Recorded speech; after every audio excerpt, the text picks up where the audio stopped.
Hello friends, मैं आपका दोस्त चंदन कुमार और आप देख रहे हैं RX बानवीट स्टडी।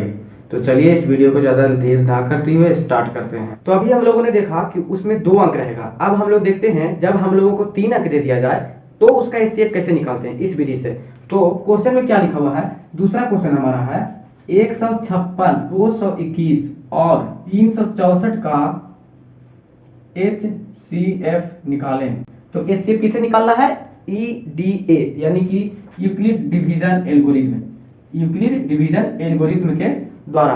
तो हम लोगों ने 2 अंक का तो देख लिया था, लेकिन अब कितना है, अब इसमें A भी है, B भी है, C भी है, लेकिन C नहीं मानना है, इसको AB के द्वारा ही हम लोग निकालेंगे। इसमें क्या है ना कि इसको में 156 दिया हुआ है, 221 दिया हुआ है और 364 दिया हुआ है।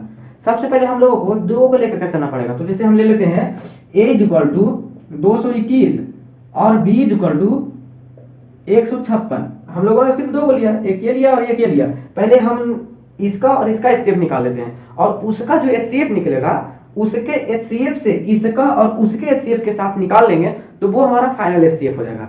सबसे पहले ये दोनों का निकाल लेते हैं। तो हम लोगों ने क्या बताया कि सबसे पहले आप भाग विधि से सॉल्व कर लीजिए। भाग विधि क्या है, 156 में भागा दीजिए 221 में। तो 221 में भागा देंगे तो कितना बार में, एक बार में, तो 156। 11 में 6 गया 5, 11 में से 5 गया 6, 65 और 1 से गया 100। तो ये हमारा रिमाइंडर कितना आ गया, रिमाइंडर नॉट इक्वल टू 0। तो ये जो 56 है वो इसमें भागा पड़ जाएगा। तो कितना 156। अब कितना से भागा पड़ेगा, 2 बार में। तो आ जाएगा 5 दूना 10, बाकी में 1, 6 दूना 12, 1 13। तो ये 6, ये हो जाएगा 2, 1 कट गया। तो फिर भी अभी भी सॉल्व नहीं हुआ, चूंकि r नॉट इक्वल टू 0। फिर क्या करेंगे, फिर 65 लिख देंगे। ये कितना बार में लगेगा, 2 बार में। 26 का 26, 26 दूना 52। फिर ये कितना बार में कट जाएगा, ये 3 आ गया और ये 1 आ गया। फिर भी अभी नहीं आया है तो फिर 26 को क्या करेंगे, 26 को फिर 0 में बीच में लिख देंगे। तो ये हो जाएगा 13 दूना 26। तो ये 26 हो गया 0। चूंकि r is equal to 0 then HCF क्या हो गया, HCF क्या हो जाएगा, जो लास्ट रिमाइंडर 0 आया उसके जस्ट ऊपर वाला रिमाइंडर, उसके जस्ट ऊपर वाला रिमाइंडर, जिसके जस्ट ऊपर वाला रिमाइंडर कितना है, इसके जस्ट ऊपर वाला रिमाइंडर मेरा हो जाता है 13। यानी कि इसका ये दोनों का HCF आ गया 13। तो अब हमको निकालना है कितना, इतना, इतना और इतना। तो अब हम लोग निकालेंगे इसके HCF के साथ, इसके HCF के साथ 364 का हम लोग इस ढंग से निकालेंगे। फिर हम लोग क्या करते हैं कि 13 को भागा देते हैं 364 में। तो 13 का 13 26, 26 बार में ये लगा, 2 बार में लगा, तो यहाँ पर भागफल में लिख दिए।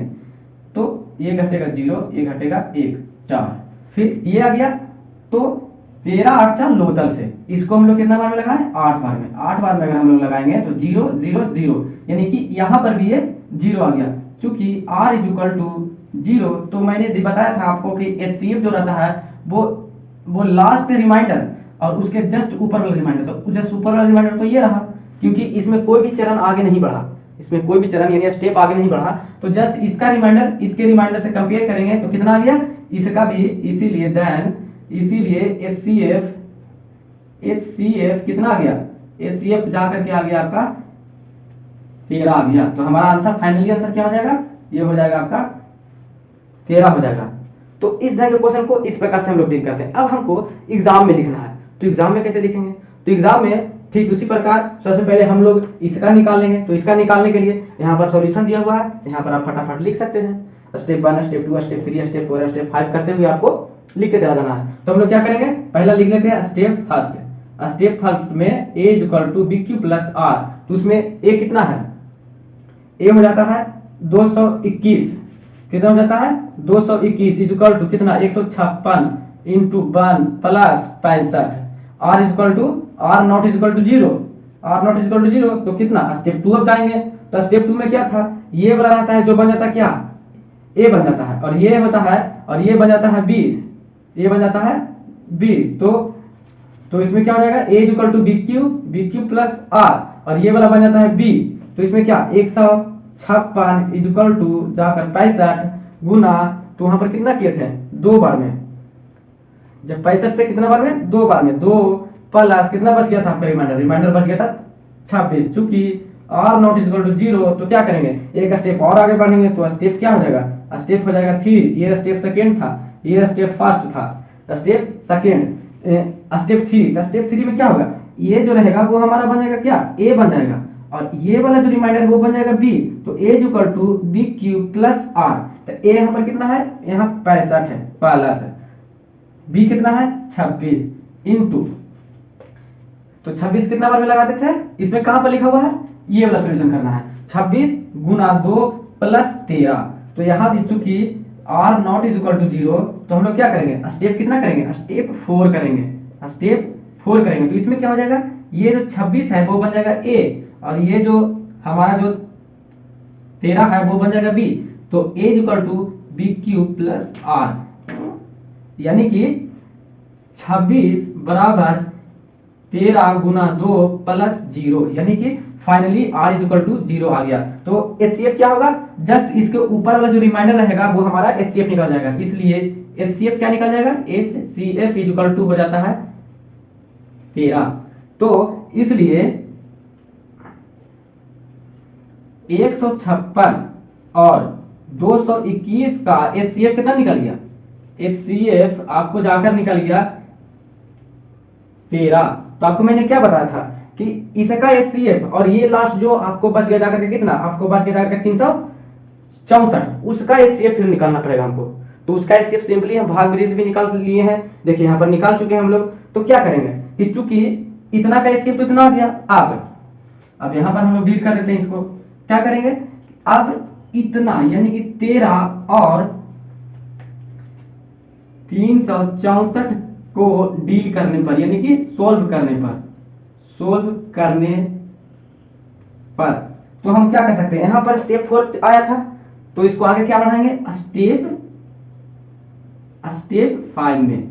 स्टेप 5 में क्या, a is equal to b q plus r, a is equal to b q plus r. यहाँ पर a हम बताए थे आपको कि आपको बड़ा वाला मानना है, तो 364 इज इक्वल टू 13, यानी कि 13 गुना, तो आप यहाँ पर कितना बार में लगाए थे यहाँ पर आप देख सकते हैं 28 बार में, 28 बार में ये पूरा कट जाता है। तो यहाँ पर क्या लिखेगा, यहाँ पर लिखेगा 13 गुना 28 प्लस 0, चूंकि reminder is equal to 0, reminder यहीं पर 0 हो गया। तो ये रिमाइंडर के ऊपर कौन सा रिमाइंडर है, तो ये रिमाइंडर के ऊपर हमारा यही रिमाइंडर ना है, ये रिमाइंडर के ऊपर तो हमारा यही रिमाइंडर है, यानी कि इसीलिए HCF इज इक्वल टू 13, ये हमारा फाइनल आंसर हो जाएगा। जैसा कि मैंने यहाँ भी आपको बताया था कि ये हमारा फाइनल आंसर हो जाएगा। आप लोगों ने इस वीडियो में क्या सीखा कि अगर एक वाला रहे चाहे दो वाला रहे, आपको भाग विधि से आपको सॉल्व कर लेना है। सॉल्व करने के बाद इसे बहुत ही अच्छा आकर आपको एग्जाम में लिखना है, ताकि अगर वो 4 नंबर का रहेगा तो वो 4 नंबर देगा, 5 नंबर का रहेगा तो वो 5 नंबर देगा, क्योंकि इसमें एक भी नंबर नहीं कटना चाहिए। मैथमेटिक्स साइंस एक ऐसा चैप्टर है जिसमें 100 आउट ऑफ 100 उठाने का प्रावधान भी रहा और बहुत सारे स्टूडेंट उठा भी लिए हैं। तो आप लोगों ने देखा कि इस ढंग से सॉल्व करते हैं।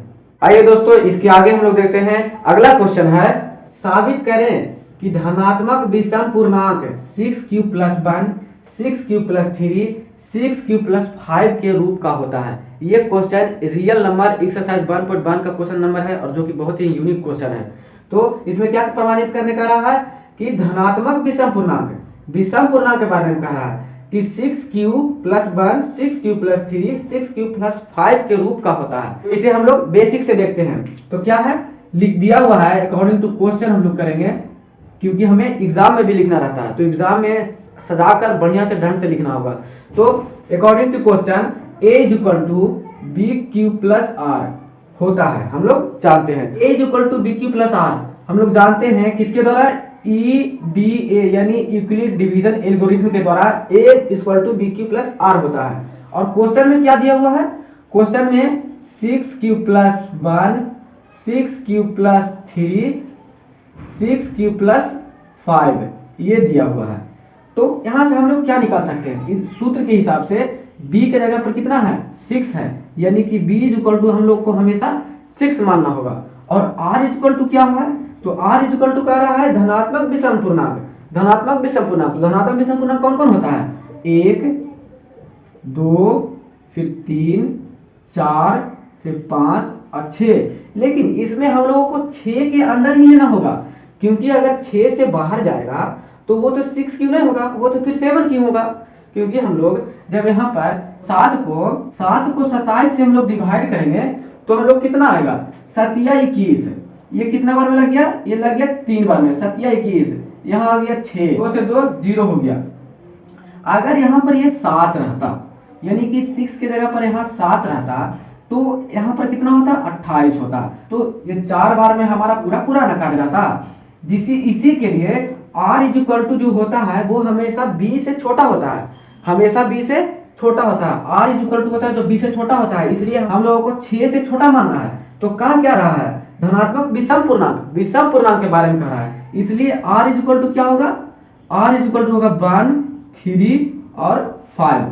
बस इतना ही आपको निकालना है। बाकी फिर EDA यानी कि यूक्लिड डिवीजन एल्गोरिथम के द्वारा ये सारा क्वेश्चन बन जाएगा। अकॉर्डिंग टू EDA यानी यूक्लिड डिवीजन एल्गोरिथम, तो उसमें क्या होता है, सूत्र क्या होता है, A equal to b q plus r, A equal to b q plus r. देखिए इतना तक क्वेश्चन दिया हुआ है, लेकिन यहाँ के बाद हमको सिद्ध करना है कि ये सारा चीज आया कैसे। तो ये सारा चीज यहाँ से सिद्ध हो रहा है, ठीक। लेकिन आपको क्वेश्चन एग्जाम में सजा कर लिखने के लिए स्टार्टिंग यहाँ से करना पड़ेगा, ताकि जांचने वालों को आपका लिखने का स्टाइल और जो आंसर का अरेंजमेंट है वो ढंग से होना चाहिए। तो यहाँ पर क्या हो जाएगा, EDA यूक्लिड डिवीजन एल्गोरिथम। तो यहाँ पर फर्स्ट में r इक्वल टू 1 रखने पर, तो b के जगह पर कितना है, 6 है, q के जगह पर q हो जाएगा, r इक्वल टू कितना हो जाएगा, 1 हो जाएगा। तो 6 क्यू प्लस 1 आ गया, यहाँ पर हो गया, ये फर्स्ट वाला हो गया proved. Then r equal to जब हम रखते हैं क्या, r इक्वल टू जब हम रखते हैं 3, तो 3 जब रखते हैं तो यहाँ पर क्या होगा, a equal to b q plus r, b के जब जगह पर कितना है 6, तो यहाँ क्या लिख देंगे 6 और q plus r equal to 3, यहाँ पर 3 हो गया। तो ये भी हो गया प्रूफ, ये भी हो गया प्रूफ। वेन यानी कि जब r इक्वल टू हम लोग 5 रखते हैं, क्योंकि हम लोग क्यों r इक्वल टू 1 3 5 लिखे, क्योंकि यहाँ पर धनात्मक विषम पूर्णांक कह रहा है, 1 2 3 यानी 2 4 6 को हटाकर हमको लिखना होगा, क्योंकि विषम कह रहा है। ऑड के लिए तो हम लोग 1 3 5 ही लिखेंगे। अब रखते हैं 5, तो 5 इक्वल टू 5 जब रखेंगे तो a equal to b q plus r, b के जगह पर 6, q का q, r के जगह पर 5 लिख दिए। यहाँ पर भी हो गया प्रूफ। तो हम लोग इसको ढंग से कुछ लिखेंगे, इसको क्या लिखेंगे, इसीलिए धनात्मक विषम पूर्णांक 6q प्लस 1, 6q प्लस 3 और 6q प्लस 5 के रूप का होता है। ये क्या हो गया, प्रूफ हो गया। तो इस प्रकार के क्वेश्चन हम लोग इस तरह से डील करते हैं।